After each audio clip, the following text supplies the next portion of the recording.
किसी महान शख्स ने कहा है कि निशाना लगे या ना लगे, आप प्रयास करते जाओ, तीर छोड़ते जाओ। यानी कि काम पूरा हो या ना हो, उद्देश्य पूरा हो या ना हो, तुम प्रयास करते जाओ।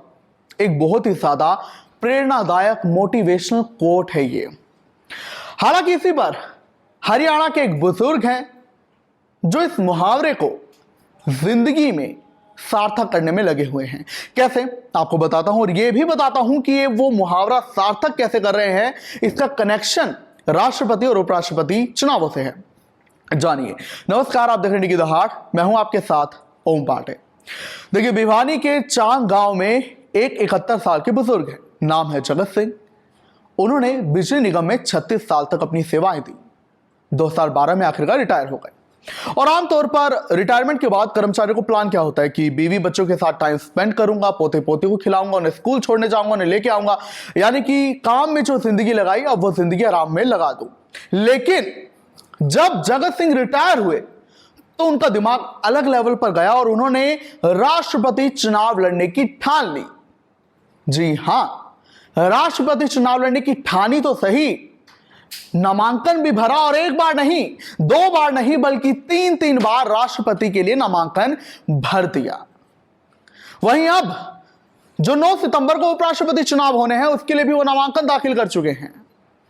अब आप सोच रहे होंगे कैसे, तो देखिए, आप लोगों ने सुना होगा कि पार्षदी का चुनाव, विधायक का चुनाव और यहां तक कि सांसद का चुनाव भी निर्दलीय लड़ा जाता है। You can contest those election independently. लेकिन उन्होंने राष्ट्रपति तक जो ये चुनाव है वो इंडिपेंडेंट लड़ने का ऐलान कर दिया। वो दूसरी बात है, नामांकन रद्द हो गया। क्यों नामांकन रद्द हुआ ये भी जान लीजिए, पर पहले आप ये जानिए, उन्होंने 3 बार भरा। पहला 2012, इसके बाद 2017 और फिर 2022। 2012 में जहां प्रणब मुखर्जी थे कांग्रेस की ओर से उम्मीदवार, तब कांग्रेस की सरकार थी, उनके सामने विपक्ष के पीए सन्मा थे। 2017 में बीजेपी के उम्मीदवार थे रामनाथ कोविंद, राष्ट्रपति भी यही बने बाद में, और इनके सामने थी पूर्व स्पीकर मीरा कुमार। 2022 में द्रौपदी मुर्मू थी, उनके सामने थे यशवंत सिन्हा विपक्ष के।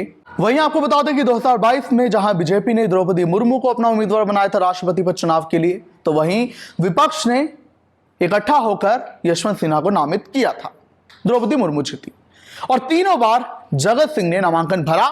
रद्द इसलिए हुआ क्योंकि देखिए, पैरामीटर और एलिजिबिलिटी क्या है कि जब राष्ट्रपति के लिए कोई भी नेता नामित किया जाता है तो 50 सांसदों के द्वारा उससे प्रस्तावित किया जाता है।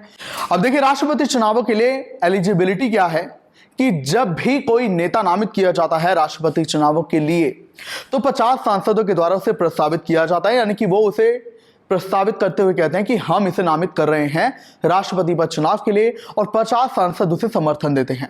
उपराष्ट्रपति के लिए संख्या 20 सांसदों की होती है, यानी कि 20 सांसद प्रस्तावित करते हैं उपराष्ट्रपति पद के दावेदार को, वहीं 20 सांसद समर्थन देते हैं। 40 से संख्या होती है और राष्ट्रपति के लिए यह संख्या हो जाती है 100। तो नामांकन इसे रद्द हुआ क्योंकि किसी भी सांसद ने समर्थन नहीं दिया जगत सिंह को, लिहाजा उनका नामांकन भी रद्द हो गया। और इस बार भी उनका नामांकन रद्द होना तय है क्योंकि इस बार भी किसी ने समर्थन नहीं दिया है। 9 सितंबर को चुनाव फिलहाल कराया जाना है। आपको बता दें कि जगत सिंह ने कहा है कि जब वो बिजली विभाग से रिटायर हुए तो उन्होंने यही देखा कि कर्मचारियों के ऊपर वर्कलोड बहुत है, उनकी मांगे कई रहती हैं, तो मैं चुनाव लड़के जो है उनकी मांगे पूरी करना चाहता हूं। इसके अलावा SYL मेरा एक बड़ा मुद्दा है जिसे मैं पूरा करना चाहता हूं। SYL के पानी की जो मांग है उसे भी मैं पूरा करके रहूंगा अगर मैं जीत जाता हूं। लेकिन उपराष्ट्रपति पद के लिए इन्होंने पर्चा भरा है मगर वो रद्द हो गए क्योंकि इन्हें किसी का समर्थन नहीं मिला है। लेकिन इसके अलावा ये 2 बार लोकसभा चुनाव 2019 और 2024 में लड़ चुके हैं। 2019 में भिवानी से लड़ा था चुनाव, तो वहीं 2024 में हिसार से, दोनों बार हारे।